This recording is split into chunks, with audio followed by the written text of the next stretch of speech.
Welcome, everyone, to this year's Insider Zoom. We're so excited to have you.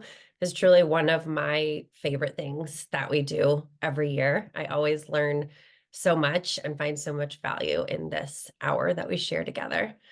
I'm Katie. I'm the Director of Customer Experience at SuitShop. We just celebrated our 8th anniversary, so exciting, last week. I've been here for about 7 of those 8 years, which has been really cool for me to see how our company has grown and all of the relationships that we've made along the way. So we are going to start today with Lori from Visit the Venues, and Hi, I everyone. will pass it to you. Oh, well, hi, everybody. I'm Lori Spike with Visit the Venues. I also have a coaching company, and it's actually self-named, LoriSpike.com, only because I couldn't find a more creative name. And what I actually do is help businesses, small businesses, take their passion and drive it into a profitable business. And that's kind of what I want to visit with everybody about today. So I'm going to share my screen with you guys. Give me a minute here because here we go. All right. So can everybody see that? Yeah. Okay, great. So really, and it just okay. So just the presentation really, just a little bit about me. I'm a business coach, co-founder of Visit the Venues and the Wedding Map. It's something that we just came out with in January, and I'm so glad to have Suit Shop on there. I was just mentioning that it's really been great. We've given out, I think as of today, we've given out like 6,000 copies across the state so far, within a 100-mile radius of Houston. It's awesome. And people open it. It's a true blue map, and they open it. I can show you really quick. And it has over 290 wedding venues. It has a lot going on, but it really is just a tool that helps couples find their venue, get to the right vendors, and then that goes over to our directory. So that's just a little bit about me, but really I was in wedding planning for many, many, many years and decided it was time to quit. And when I decided it was time to quit, I wanted to do something to help all my friends out, all of my vendor friends, because I saw so many struggle. They had a passion to be a wedding planner. They had a passion to be a DJ, but really what they didn't know how to do is actually physically run a business. So today, that's what I'm going to talk to you about. So I'm shifting from wedding planner to running a business. And really, here's the one thing, and I know everybody has heard, mindset mastery to me is the field of dreams. If I build it or I make it, Etsy shops are great from this, and they've done very successful. If I make it, if I build it, if I sell it, if I can play the music, if I can be a photographer, they're just going to come flooding into me. And it's no more than venues. Venues are huge on this. We're going to build it and they will come. Well, I think over the last 3 years, we've seen that's not true. I deal with probably about 400 venues, 290 of them are on my site. And I coach about 12 of them right now, because that's about all I can take. That being said, the one thing I find is what they're really totally lacking is they have the passion, but how do you get that passion to make profits? And especially as a solopreneur. And SuitMart, your corporation, and so you understand how to work your business, right? Most solopreneurs don't. We have a passion. We want to do something. We don't want to work for somebody else. And we want it to be great, right? We want to be able to say, I'm taking off today. Not that you ever get a day off. Or I want my photography marketing to look like this, or I want my venue to be like this, and I don't want to have to answer to anybody. Well, unfortunately, we answer to our customer. My favorite quote is by Tony Robbins, who I adore. You will see a lot of him and Donald Miller throughout my whole coaching, because that's who I've kind of been trained by. It says, business opportunities are like buses. They're always another one coming, but passion is the fuel that will get you to your destination. So really, I'm going to show you how to get to that destination today. So your passion ignites what you do, but you have the ideals, you have the news, you have the startup, you have a plan. And so most of the time we just throw it out there and hope it works. If it be a product, I've asked and I promise you I'm not trying to pick on venues or photographers, but I've asked a lot of people, what is your why through my 30 years in business? And they'll always go, well, because I take beautiful pictures. Okay. Well, that's great, but just because you take beautiful pictures or because you have a beautiful venue does not mean they're coming to you. And so what the next step in that is really something kind of fun. I like it. And again, it's professionalize your business. Wow, right? What does that mean? And there's 6 things: leadership, marketing, sales, products and services, overhead and operation, and most of all, cash flow.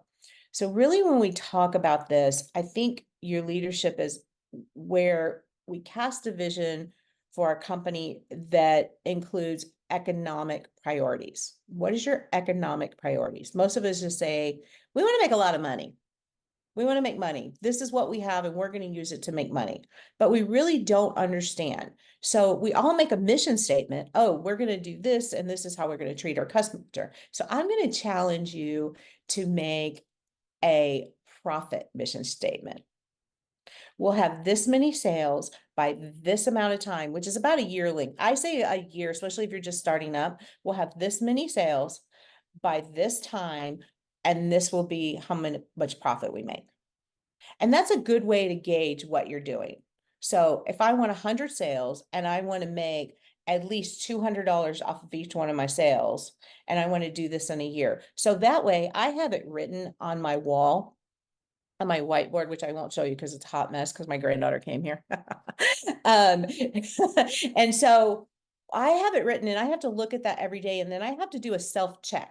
Where am I? What am I not doing right if I'm not where I expected to be? And so that always goes back to when you're a small business owner, you are going to be doing 80% marketing of your business, right? So you're going to be marketing your business. The problem is when we market our business, we're not really, our message isn't clear. You know, we say that we're, for instance, wedding planners are great. We're wedding planners and we help you make your day less stressful. Well, that's great, but how are we doing that? The customer has come to us because they have a problem.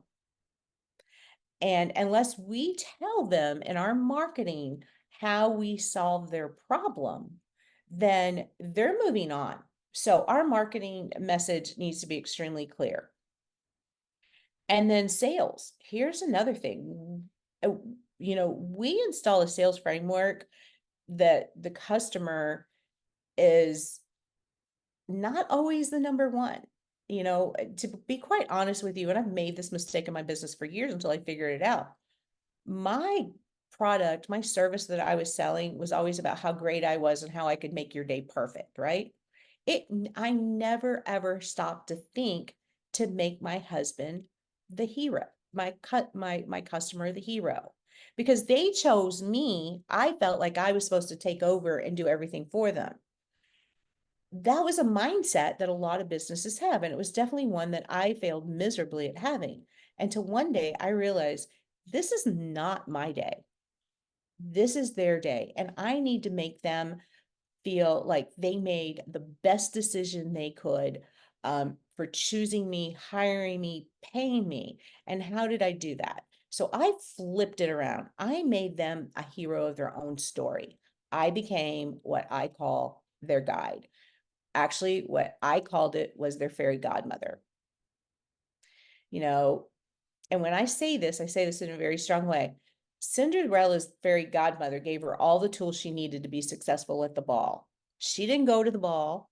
She gave her the tools to be successful. So that's what I want to give you today. I want to give you your tools to be successful and professionalize your business so that you will make your customer the Cinderella, the hero, whatever you want to call them, right? And then, of course, those sales and products, I think sales and products and services go together. We all want to sell something. We're all selling something. We've got it. It's ourself. If it's something that we, you know, if it's tangible, if it's just our service. But is it what your customer really wants? Now, I know a lot in the wedding planning industry, and I have to stop right now and commend Suit Shop. They're in a really neat niche because why they sell so well, and I can tell you this for a fact because I've seen it firsthand, is when you go to other places to rent tuxedos or suits, things of that. You're just renting it and then giving it back, which that's a hassle, right? Taking a suit back is, oh my God, it's a hassle, even if you have to wrap it up and mail it back. But if I go in and I get size for it, and that belongs to me, I've picked out my color or my guys or whoever it is. So one, they've taken the difficulty away and the stress off the groom or bride's life, right? They've taken it away. You're going to come in, you're going to get size, we're going to send it to you at XYZ. That's done. And guess what? You can wear it again on your first anniversary, your third anniversary, whenever, or to a business meeting. So it belongs to you. So that's one of the most, that's important. So that's how you guys have really serviced your customer in a very fantastic way. So your products, I would also, before you jump in and say, I'm going to sell this or I'm going to do this service, get a focus group. If you've ever been on any of these, and if you're in the wedding industry, if you've ever been on Bride to Bride or any of these Facebook groups, I'm going to tell you, give them a $20 Amazon card, $25, and get them to be in your focus group, and they will tell you the truth. Not only that, snoop around on it. I'm a snooper. I want to see what they're saying. I want to see what they're saying about vendors. I want to know what's going on. I want to know what they're asking for. Recently, we've had an influx of where do I get a wedding dress? Well, all I started doing was, because I'm a member of these groups, because I want to see what they have to say. I took visit the venue, and I literally copied and pasted a couple of my bridal salons that were on there because they want affordable, budget friendly. These are the words they're using because they don't really know what wedding dresses cost. They don't know what we cost because we failed them by not putting the right information on our website. I'm telling you, if you're not putting your pricing on your website, you're hurting yourself. Your message is no longer clear, right? Because they're going to move on if they can't find what they need. So here's what I'm saying. I did that. And just one, I'll tell you about one, within 3 weeks' time, she went from having 5 views to having 850 on Visit the Venue alone. No lie, you can look her up. It's called Happily Ever After. She's a relatively new bridal salon, but she's been in business years. She had other bridal salons, and then she retired and just said, I don't want to be retired, I'm too young. So, and then our really best next thing that we're doing is our overhead and operations. We get so busy that we're like, okay, I'm going to spend money on this because this is going back to marketing. I'm going to spend money on this. I'm going to spend money on this. I need to pay myself. And then we crunch all of that into a bank account, and we don't really have little accounts to say, this is my marketing and this is all that I'm going to spend. This is what I'm going to pay myself. And if you're not paying yourself, please do.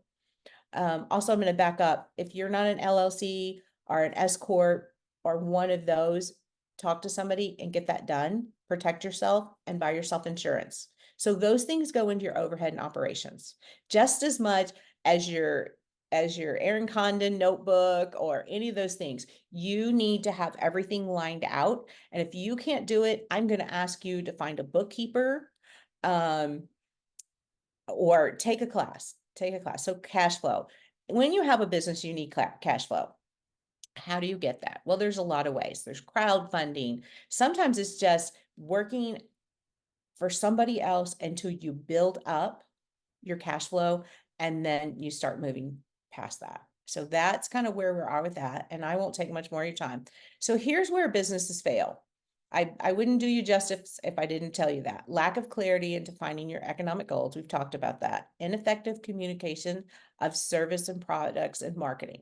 And that's just saying, not being a photographer, just saying I'm a photographer, just saying that I'm a wedding venue, saying that we sell suits, saying that we're a bakery.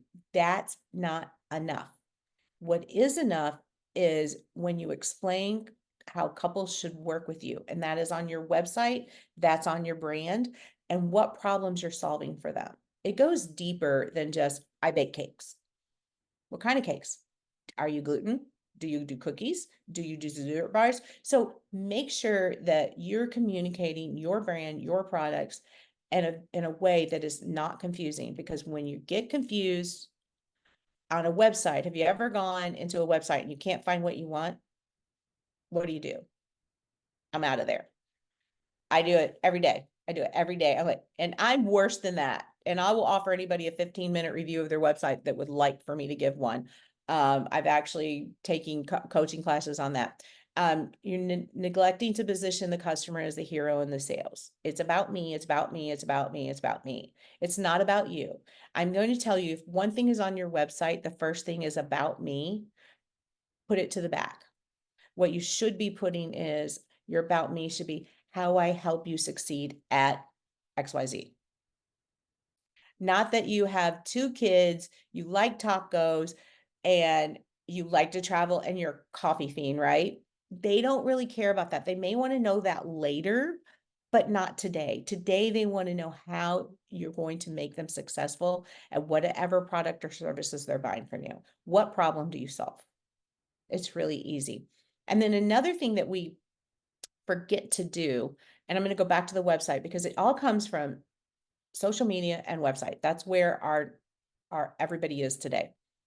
If you are not guiding them along the way with value, with education, and then hitting them with buy from me, you're not doing them justice. So make sure that your customer, whoever this is, knows exactly what you need from them and the steps to take to accomplish a sale with you or buy your product.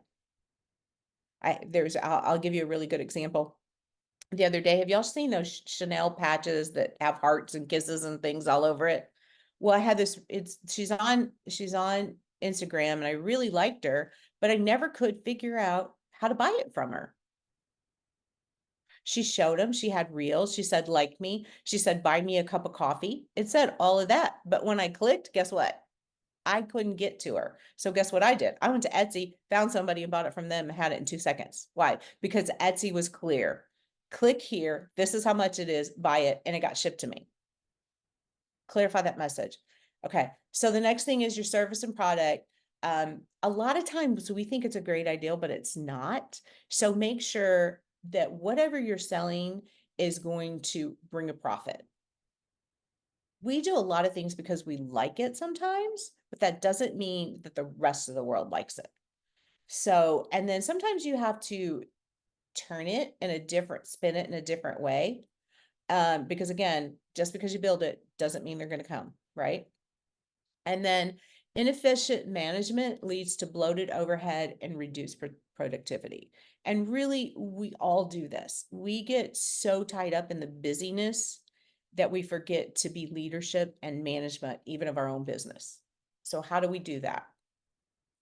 I have a lot of ways. I love to listen to podcasts. I have a crazy, crazy chart every day of what I should do. And I time myself. I have a timer. Usually I'll tell Alexa, give me 10 minutes. And if I'm not finished with 10 minutes, I'm moving because I can do a deep dive into something and never come up for air, right? So make sure that you're reducing that and you give yourself, I would say 25 minutes on a project, and start, if your brain works better early in the morning, mine does. Those are the when I hit my heavy projects, because by the afternoon I'm reaching for a cup of coffee and going, oh my God, I'm done. I'm gonna go watch TV or I'm gonna go take a walk. But do that. Okay. Mismanagement of cash flow is often attributed to marketing expenses. Write your topic or ideal. So what I'm going to tell you is, write out exactly what you want to spend on your marketing. What is your return on your investment, right? So I know that it takes me about $7,000 a month in order to get 500 people to come to my website, which is visit the menus. I'm not unique. It's a planning directory, but it's for local Houston vendors. But in order to do that, I need to spend about 7 for SEO, because now I have all these other vendors on my website. So I have to have SEO for them as well. So I have to have all these great names out there. And actually, if anybody's SEO, raise your hand. I'm looking for a great SEO person. Um, my guy's in South Africa, and it's hard staying up all night talking to him. So what I'm saying is, we spend between the bridal extravaganza, visit the venue, and myself, we spend about 7 grand a month on SEOing. And I'm sure most of you spend more than that. But I also know that I have to have cash flow. And when my cash flow is low, I back off. So it is just something that, everybody needs to know. So here's what I'm going to say in closing. Set your goal, make a plan, get to work, stick to it, and reach your goal. It's just everything that you need to do, right? So this got out of turn. So marketing your website, make sure your message is clear. And I never ever end anything without this. Clear messages on your website. So you can see mine. It says, unlock your perfect day starting here. Discover, assemble, and plan. So 3 steps, 1, 2, 3. Always give people 3 steps, right? Next steps. How are they going to get a hold of you? How are they going to work with you? Make an appointment, let's meet, and let's pay me. Don't forget to ask for your money. And then pricing. Put your pricing, not all of it, because it's confusing. If you put every shoe that you sold or every package you sold, it would be way too confusing. So keep it small, right? And then call to action. What do you want them to do? Find out more is not a call to action. Schedule appointment, buy now, join. And then also always have a subscription. So I can send you these slides. Here is also my QR code, and I want to thank everybody, and shoot me a text or let me know what questions you have. Thank you so much, Lori. That was very insightful. I think it was really helpful to hear the do's and also the don'ts to help balance that out. So appreciate it so much. Yeah. Gonna pass it off to Zoe Larkin Photography. Hello. Thank you. Thank you. Good morning, everyone. And thank you for such an excellent presentation, Laurie. Like, your experience really shows, and just your knowledge of like different parts of the industry and how we all have different challenges and stuff. But there is a lot that's applicable to everyone. And I think that's where I'd really like to start kind of with my presentation. I'm just gonna do the technical stuff and get this up on the screen. And hopefully you guys can all see something with my face on the screen. Perfect. So yeah, I'm going to talk a little bit about, you know what, I'm going to set my timer actually as well, because I do tend to ramble and go off topic a little bit. So I'm going to try and stick to these slides. But the topic that really spoke to me was about systematization, which sounds really boring and really dry, but it's something that when I look back on my journey and what I've kind of gone through in the industry, this is like a big area that I come back to, and I realize like this is a strength that I have, and this is something that I feel like has contributed a lot to my success and is therefore, transferable to others in the industry as well. So I'm talking about crafting success in the wedding industry and how we can really just build systems, understand the processes that we go through every day, so that we can, well, I'm going to talk about a little bit of the goals as well as we go through. So just a little recap of the wedding industry landscape and how it maybe differs from some other industries, what makes our challenges unique, and just kind of understanding where we fit into this landscape. So the thing about the wedding industry is that it's ever changing and fast moving. So I think especially now more than ever, we have all of these trends that really come and go so fast. So people who are, who we are serving, our clients in the industry, they are looking for different things as times change, tastes change over time as well. And there is the sense of, kind of keeping up with the Joneses, and other people maybe want something really different and really unique, and they want to stand out and be something other than what their friends have been doing. So we have to keep up with some of those, the wants and the desires of those that we serve. It's also a very diverse field that we work in. There are so many different vendors, and there are different vendor types even that are cropping up all the time. I think of wedding content creators and wedding painters, and I've seen poetry at weddings before. There's all kinds of different vendors that are out there. So each one of those, whether it's planners, photographers, caterers, DJs, attire brands like SuitShop, we all have a different priority and a different sense of what makes a successful wedding day, and also what makes a successful business at the end of the day as well. Because going out to weddings, being there on the day is just one part of it. Most of the time we are working by ourselves. We are at home, we are doing the baking, doing the selling, doing the editing, whatever it may be. And our industry also brings together a very diverse range of people, from the very type A sorts, I think maybe of some planners and photographers in this category, to more of the dreamers and the sort of like what Laurie was talking about, those that just have this passion and they just want to do the thing, but they maybe don't really, they're not really coming to it with the love and passion for business, which is what I would love to try and instill in people as well, because it's so important for that longevity in the industry. And then also the high stakes nature of wedding events. I mean, we all know this. If we work in the industry, weddings are stressful.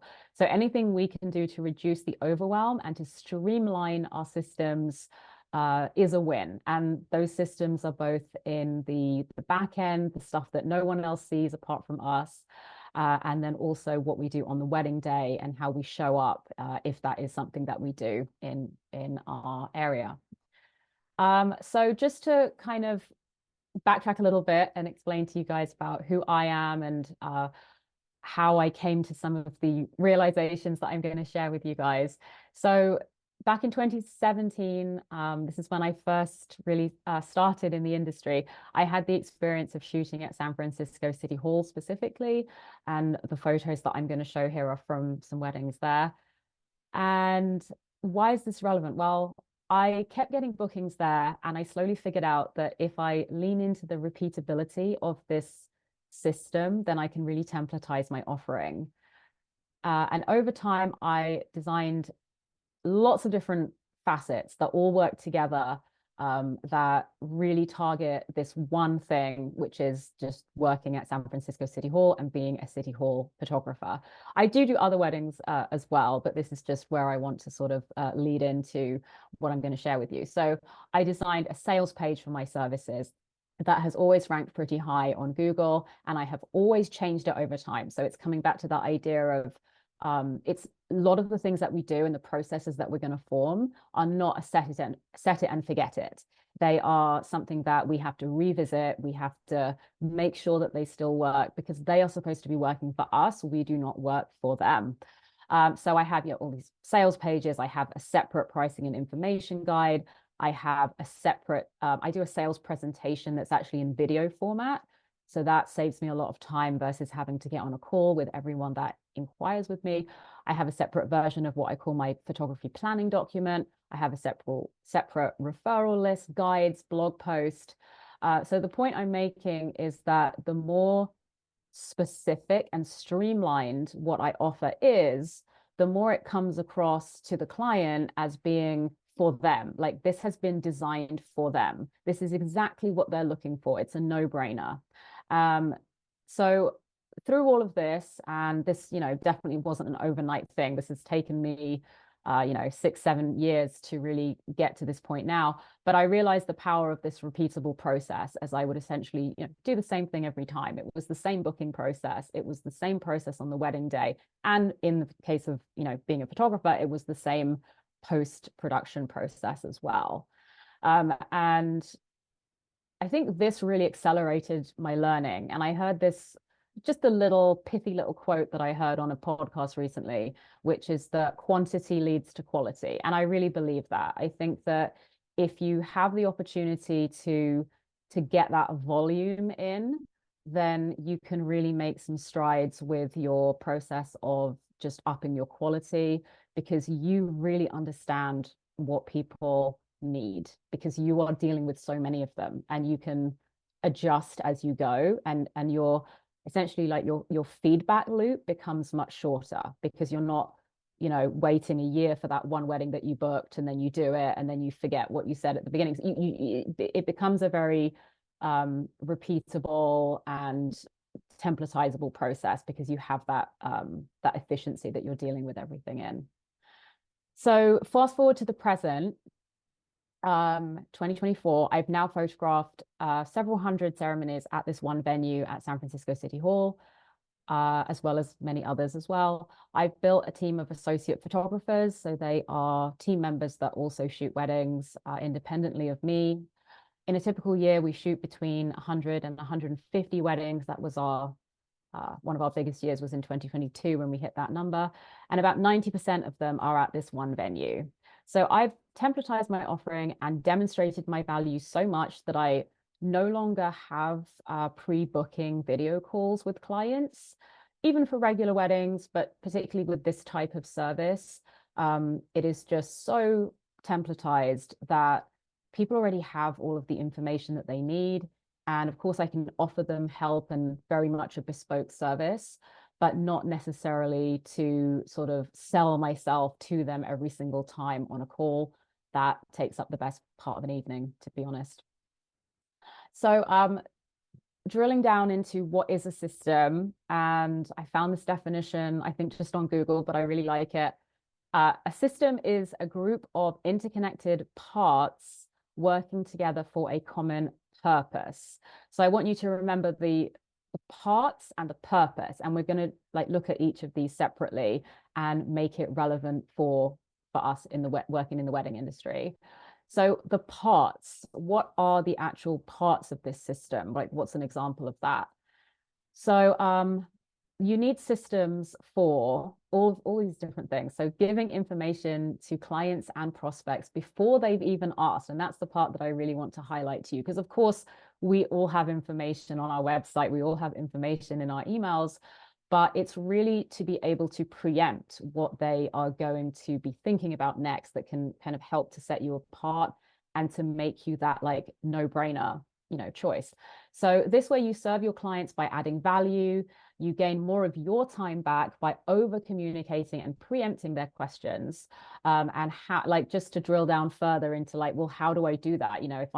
If I'm on a call with them or whatever, like there's only a limited amount of information I can give them. So I suggest using blog posts, videos, which is a huge opportunity nowadays. The idea of building maybe a YouTube channel or even just like a TikTok or something to do short form videos.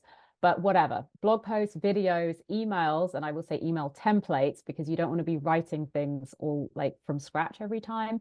And you can also use automated emails if that's part of your CRM, or if you want to just have templates that you send out at strategic points. So you also need systems for booking clients. A CRM, a client relationship manager, will keep track of all your leads and where they are in the process.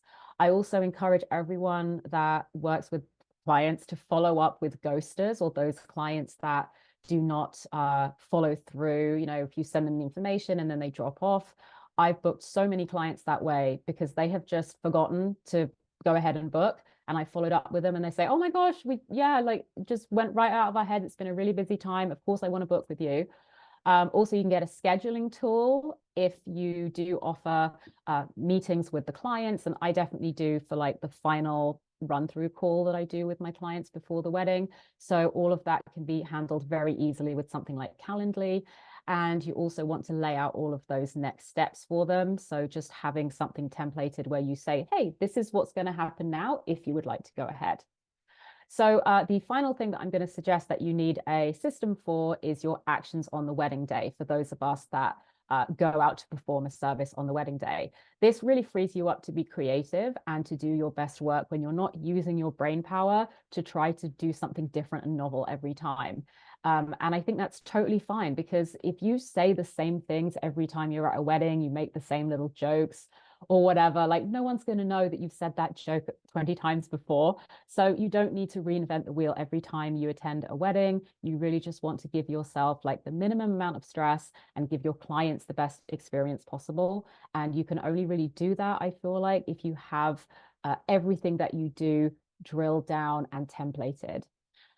So I would also say pre-wedding preparation lists is a huge thing. So both like maybe 2 weeks or 2 months out, this is what I'm going to need from you, client. Can you provide me this information? Can we align in this way? And also, yeah, just what you're doing on the day, what you're doing the night before the wedding, the morning of the wedding, to just get yourself in that productive and positive headspace that you need to be in. So the next part of the system, so we said it was a group of interconnected parts working together for a common purpose. What is that purpose, right? This is what we really need to get into. So our ultimate goal with the service business in the wedding industry is not just client satisfaction, but client delight. We do not just want our clients to walk away saying, yeah, that was really fine, thank you. We want them to be absolutely ecstatic and just feel blown away by what we've been able to offer for them. Consistency is achieved through systematizing as much as possible. And this way, your service is the same high level every time. High quality services are always going to be consistent. So consistency is really that key that's going to free you up, that's going to allow you your time back, and it's going to allow you to produce that high quality service that your customers are looking for. So I guess the main reason for all of this is that we want more time. So developing systems, whether it's through software or emails, templated emails, just thinking about our processes, right? Developing those routines, creating content for our clients to consume if they would like to, instead of just talking in real time. They will take time. They will cost money. You know, the software is not going to be free. The videos are not going to make themselves. So you need to invest your time into creating some of those resources. But then once that initial work is done, it is going to run itself a little bit more easily, and it's going to be more efficient overall. And that's not just a win for you, that's a win for the client as well, because they don't have to hunt around or figure out what questions they need to ask. It's all right there at their fingertips as well. And then the last point on the purpose of the systematization is scalability. So when you have these systems in place, it's going to be easy. It's going to be possible to outsource, because without that, there's no way someone else can come along and take work off your plate if they don't understand and you don't understand what it is that you actually do and how you do it. So that is going to free you up to be able to do that. The more templated your service is, the less hands-on you need to be. And sometimes it's good to be hands-on, right? But we want to pick and choose when we dive in and give someone that more customized service, or how we decide to do that. So with building your systems, I want you to identify the areas in need of I knew I was going to make a mistake with this word. This is such a hard word to say, but systematization. There we go. So we need to identify where can we systematize. And I suggest walking through your entire process from the client perspective, figuring out where are the leaks, where do people fall off, and when do they start ghosting you in that process. You can also brainstorm how you see these problems being solved, even if the solution doesn't exist. Because guess what? It might just exist, or there might be a way that you can bring that solution to life just by kind of thinking in an ideal world scenario how you would solve it. Learn what others are doing in your field. This is a really, really huge one. And I will say specifically in your little segment within the wedding industry. So there's going to be different things for planners than for DJs, than for musicians, and so on. So you can look into mentoring. There's so many free resources online. There's Facebook, Reddit, many different types of forums have groups. You can build your own community. That might be an in-person local community. You can look into outsourcing. There are so many people out there who are looking for work that will happily take on things that you hate doing, basically. Implementation, so actually putting aside time and yes, money to try new software that will help you to take back your time, to train those contractors, to document those processes in just a simple Google Doc that you can then share with others in the future. And even in video form, just doing a screen share of what you sit there and do day in, day out, that is really helpful for somebody else who's coming into your business.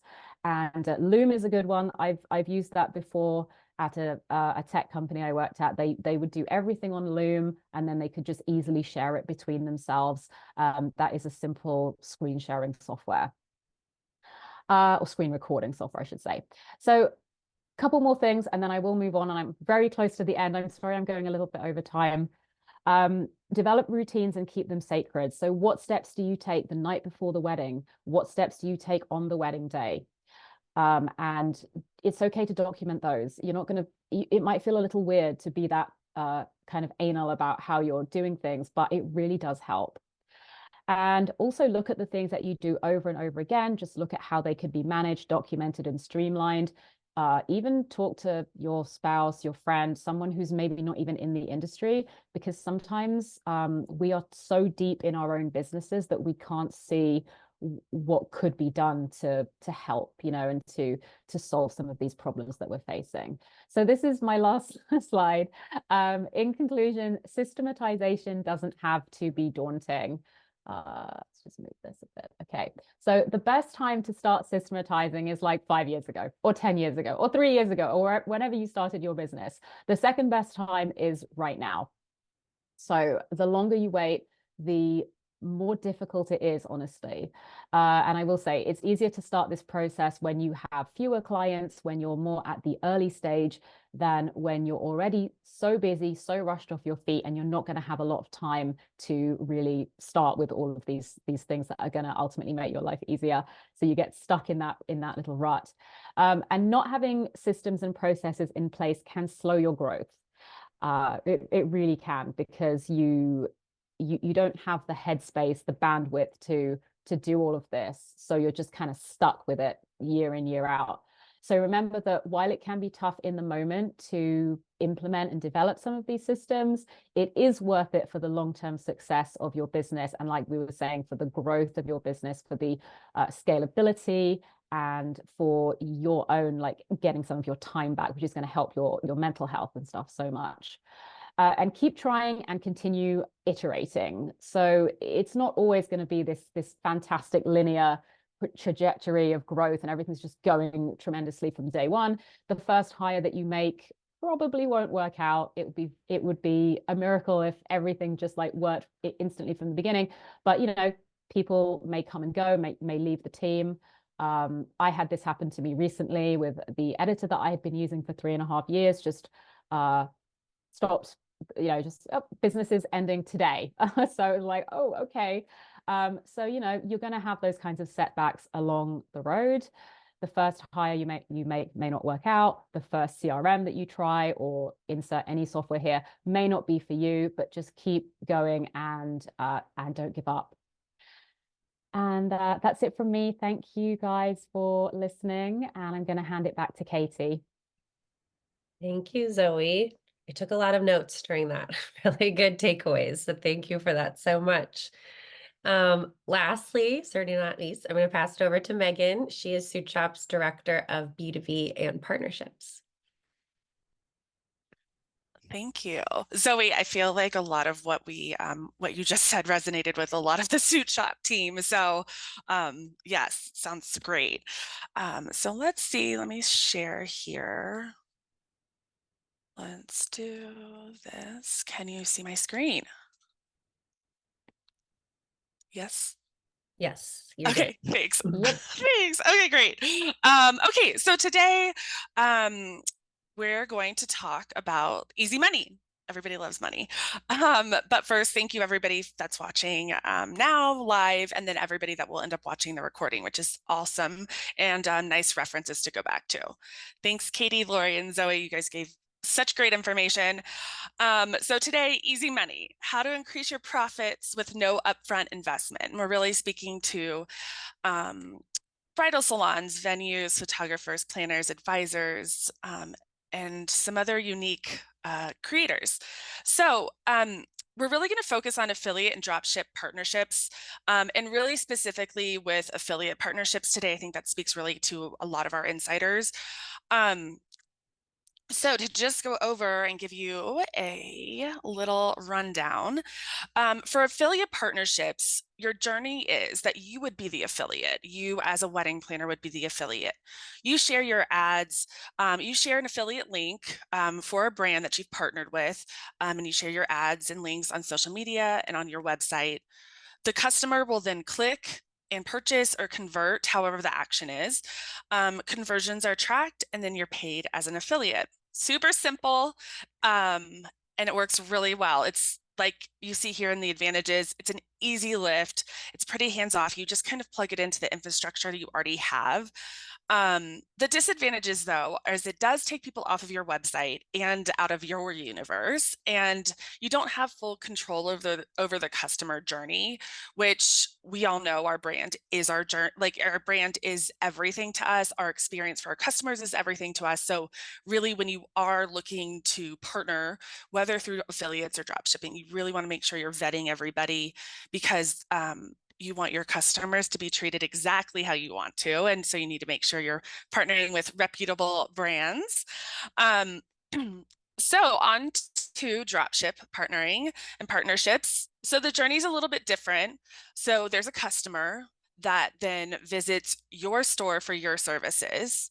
Say they make a purchase through your store for your physical assets or for services. Say the purchase is $200.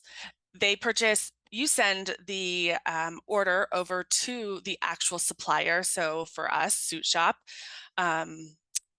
we partner with Birdie Gray. So Birdie Gray, a customer purchases on Birdie Gray. Birdie Gray sends it to us. They pay us a certain amount, and we fulfill and ship the order. So then we are taking a fraction of the profit, and then the other part is going to Birdie Gray. The advantages is that it does provide you with new marketing opportunities on Google Shopping. It does drive more traffic to your store. You are expanding your catalog and your offerings to your customer base. Purchases can be made 24/7. So your website is up and running. Customers will go at all times of the day and night to place those orders.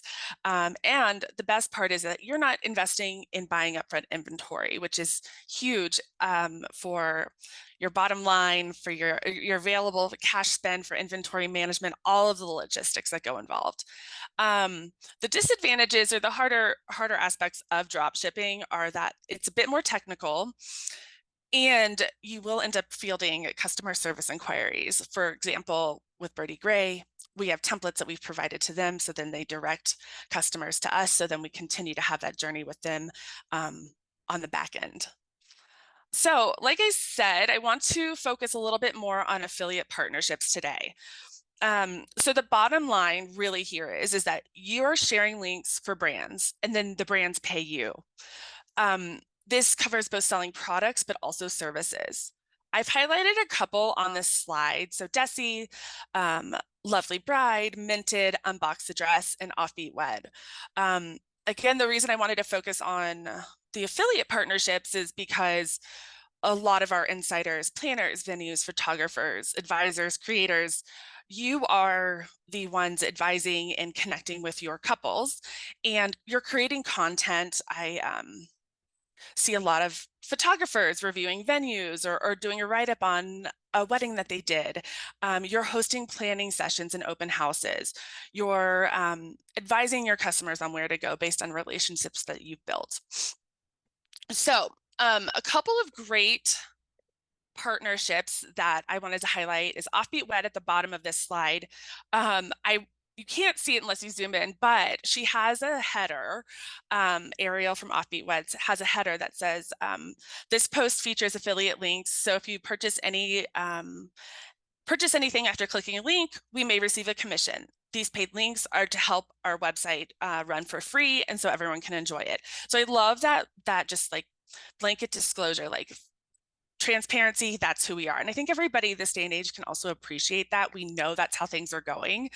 But for Ariel and Offbeat Wed, she has created very strong content that's meaningful to her audience and is focused on SEO driving words.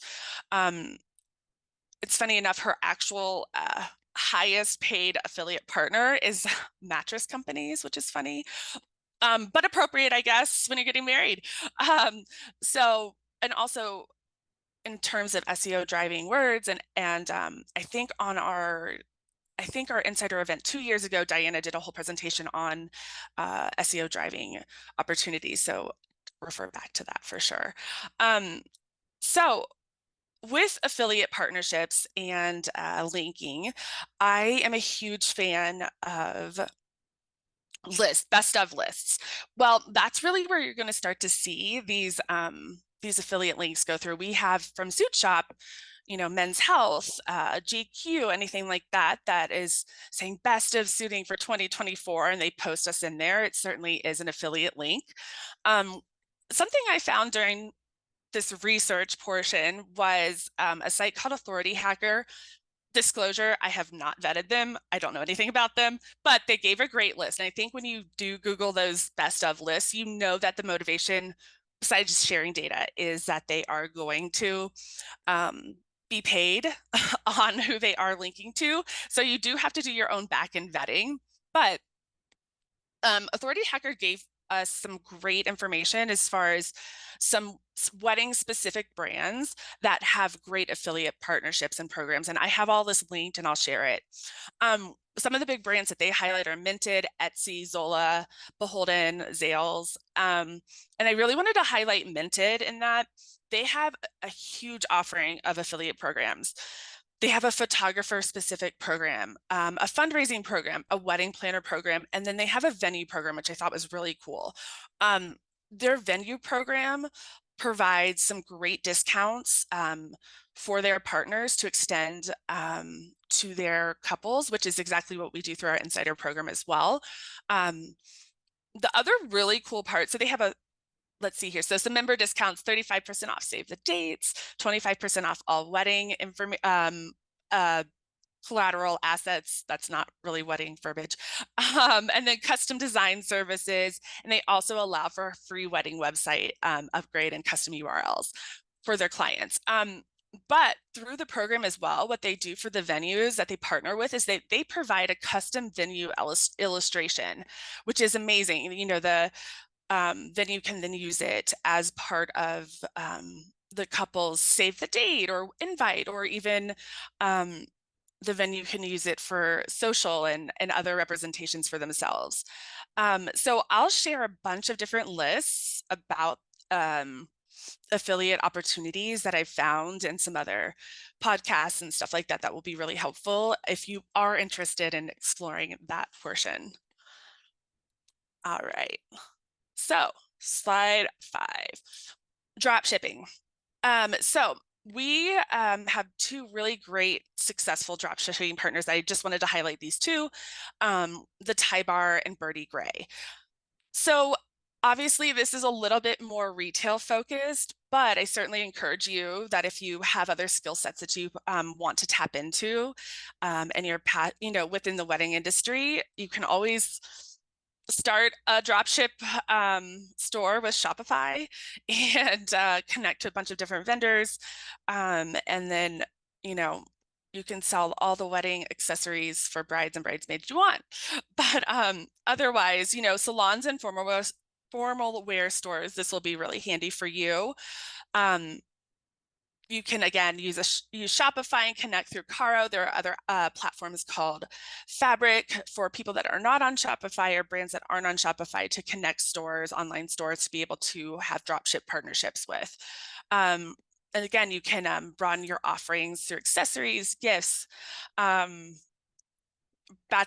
bachelor party, goodies, socks, hats, jackets, all the good extra things that your customers want. And now through opportunities like drop shipping, you're able to broaden what you're offering to everybody. Then our last page here, just how to get started. Again, I'll share a bunch of different resources and pop them in here. But the first place to determine is it affiliate partnership or is a dropship partnership a better opportunity for you? Even though they are mostly affiliate driven links, take advantage of those best of lists, explore what people are saying, explore those platforms, and then obviously vet.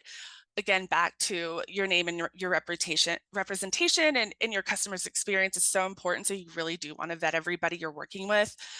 Research the brands and products that you do want to add to your offerings. You certainly sometimes know before trends actually blow up or anything like that. Your couples are already outlining those trends to you or what they want. So listen to that. just like everything else, you need to make sure that you're really committed to doing this. Obviously, you all have started your businesses, you guys run successful businesses, you know what you're doing, but start small to scale because you do have your main focus on your main business. And then Suit Shop popular words, automate and outsource. And Zoe, I know you said outsource as well. So just make sure it's a really easy process for you to make sure that it's really successful and a great addition to your business. I wanted to share a couple of podcasts and things that I had just read about. I've started listening to Shopify Masters on Spotify, and it's really, really great. They cover a ton of range of topics, certainly focused on affiliate and drop shipping. So I'll link those for you. And then otherwise, I have a couple of other referral lists and a list of platforms to take a look at. So that is where we're at. Thank you for having me and letting me join. Yeah, we will be sure to share all of those lists with everyone, as well as this recording. So for anyone who's here now or watching later, thank you so much for joining us. I hope you found a lot of value. I know that I certainly did. Thank you again, Zoe, Lori, and Megan. Great presentations today. I hope everyone enjoys the rest of their Wednesday. Have a good one.